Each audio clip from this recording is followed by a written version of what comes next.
Guys, welcome to our new picnic blog. তো আজকে আমরা পিকনিকে চিকেন কয়লা কাবাব এবং ফ্রেঞ্চ ফ্রাই বানাবো। আগে আমরা চিকেন কয়লা কাবাব প্রথমে আমরা 1 চামচ মরিচের গুঁড়া দিব, 1 চামচ লবণ, 1 চামচ ধনে গুঁড়া, 1 চামচ টমেটো সস, আর 1 চামচের 4 ভাগের 1 ভাগ জিরা বাটা, 1 চামচ রসুন বাটা আর আদা বাটা, 2 চামচ লেবুর রস,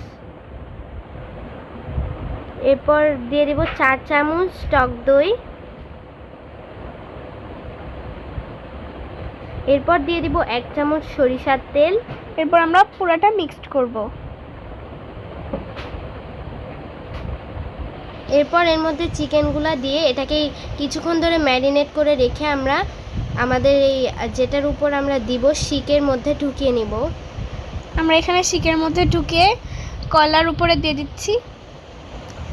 আমরা একটা ছোট ক্যাম্প তৈরি করেছিলাম কলা পাতা দিয়ে, যেখানে আমরা সব ভাই বোন আর কি বসেছিলাম। এই যে আমাদের কয়লার উপর কাবাবটা দেওয়া হচ্ছে। এই যে আমরা আমাদের ওই কলার পাতার বাড়ির উপর লিখেছিলাম বারবিকিউ হাউস। এখানে ওই যে শায়ন বসে লেবুর রস খাচ্ছিল। আমরা ইটের উপর চিকেনগুলো দিয়ে পাখা দিয়ে বাতাস করতেছিলাম যাতে এটা ভালোভাবে হয়ে যায়। এরপর আমরা এই চিকেনগুলাকে 3 ঘন্টা ধরে আমরা এরকম কয়লার উপর জ্বলন্ত কয়লার উপর রেখে দিব। এই যে আমাদের কাবাব রেডি হয়ে গেছে। এই দেখুন কি সুন্দর হয়েছে। এটা থেকে সুন্দর একটা স্মেল বের হচ্ছিল। এখন আমরা ফ্রেঞ্চ ফ্রাই করছি। এই যে আগে থেকে আলু কেটে মশলা দিয়ে মাখিয়ে রেখেছিলাম। এই যে আমাদের ফ্রেঞ্চ ফ্রাইটা সিদ্ধ হচ্ছে।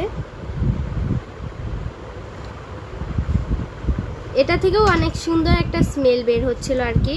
এই যে আমাদের ফ্রেঞ্চ ফ্রাই রেডি হয়ে গেছে। এখন আমরা লেটুস পাতা দিয়ে ডেকোরেশন করব। আমাদের এই রেসিপি এবং আমাদের পিকনিকটা কেমন ছিল অবশ্যই আমাদের কমেন্ট বক্সে জানাবেন এবং আমাদের চ্যানেলটাকে লাইক সাবস্ক্রাইব করবেন। Bye bye.